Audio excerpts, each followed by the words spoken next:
কেমন আছে বন্ধুরা? ছোটদের পুরাণ কথা চ্যানেলে সকলকে স্বাগত। বন্ধুরা, আমার আজকের কাহিনী স্বামী ছাড়া নারীরা কেন এত অসহায়। বিশেষ করে বিধবা নারীদের তো অসহায়তার কোনো শেষ নেই। তাদের সেই অসহায়তা ও বিপন্নতার পেছনে রয়েছে কিন্তু একটি ব্রহ্মশাপ। সেই কাহিনী শোনাবো তোমাদের। দেবগুরু বৃহস্পতির ভাইয়ের নাম ছিল উতত্ত। উতত্তের স্ত্রীর নাম মমতা। মমতা ছিল অতীব সুন্দরী। মমতা যখন গর্ভবতী তখন মমতার উপর লোভ জাগলো দেবগুরু বৃহস্পতির। বৃহস্পতি মমতাকে ভোগ করতে চাইলেন। মমতা জানালো যে তার গর্ভে উতত্তের সন্তান রয়েছে। তার কথায় কিন্তু বৃহস্পতি কান দিলেন না। তিনি জোর করে মমতাকে শৃঙ্গার করলেন। এতে মমতার গর্ভস্থ শিশুটি বৃহস্পতির উপর প্রচণ্ড রেগে যায় এবং রেগে গিয়ে বলে যে মায়ের গর্ভে আমি রয়েছি, তোমার তেজ থাকার মতো এখানে কোনো স্থান নেই। এই বলে সে লাথি মেরে বৃহস্পতির তেজকে বাইরে বের করে দেয় এবং সেই তেজ গিয়ে পড়ে মাটিতে। আর তা দেখে বৃহস্পতি প্রচণ্ড ক্রুদ্ধ হন। তিনি মমতার গর্ভস্থ সন্তানকে অভিশাপ দেয় যে তুমি অন্ধ হয়ে জন্মগ্রহণ করবে এবং তোমার আচার আচরণ ব্রাহ্মণের মতো হবে না।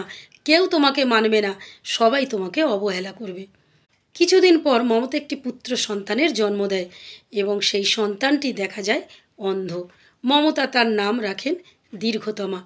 দীর্ঘতমা যেহেতু অন্ধ ছিল তাই সে ঠিকমতো শাস্ত্র অধ্যয়ন করতে পারেনি, আর তাই মুনি ঋষিরা তাকে অনাদর করে, অবহেলা করে তার সঙ্গ ত্যাগ করে। দীর্ঘতমা বড় হয়।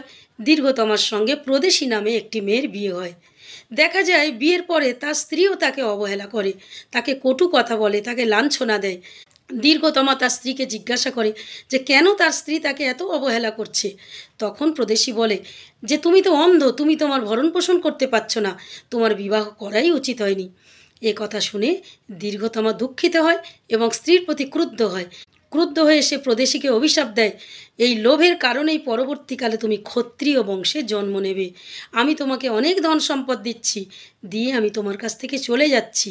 আর আমি সমস্ত নারী জাতিকে অভিশাপ দিচ্ছি যে স্বামী ছাড়া তারা অসহায় হয়ে পড়বে, তারা বিপন্ন হয়ে পড়বে। বিশেষ করে বিধবা নারীদের স্বামী ছাড়া করুণ অবস্থা হবে। বন্ধুরা, বিধবা মহিলাদের স্বামী ছাড়া এই কারণেই তাদের করুণ অবস্থা হয়। বন্ধুরা, আজকের এই পর্যন্ত। পরের দিন আসবে এর পরের কাহিনী নিয়ে। আর আজকের কাহিনী কেমন লাগলো তোমরা লাইক কমেন্টস করে জানিও এবং যারা এখনও আমার চ্যানেলটিকে সাবস্ক্রাইব করোনি তারা আমার চ্যানেলটিকে সাবস্ক্রাইব করে দিও।